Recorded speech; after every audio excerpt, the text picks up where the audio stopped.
I just followed the IPAS calendar. Yun lang po talaga yung sinunod ko para hindi rin po ako maguluhan. And I trusted IPAS. I think that's one thing na very thankful talaga po ako sa IPAS. Because Wow. before po, when I was planning to review, I do not know where to start and how to start. So I was thinking, sige, mag-start muna ako sa Foundations of Nursing. I started reading the Foundations of Nursing book. Mahilig naman po akong Hmm. magbasa. So sabi ko, kaya kong tsagain yun. Even the MS book, yung, di ba, we have MS book na makakapasok. Yes. Halos mabasa ko po talaga yun. Ganun po ako kahilig mag-aral. Pero, I told myself, I studied for 4 years. And I only have a couple of months to finish everything. Sabi ko, I cannot do that. I cannot do what I did when I was in college.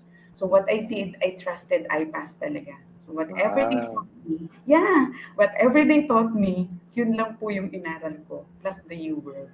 And true enough, again, hindi naman po sa, ayoko po talagang I mean, not to brag po, no? When I took the exam, probably po there are two topics lang na hindi ko alam.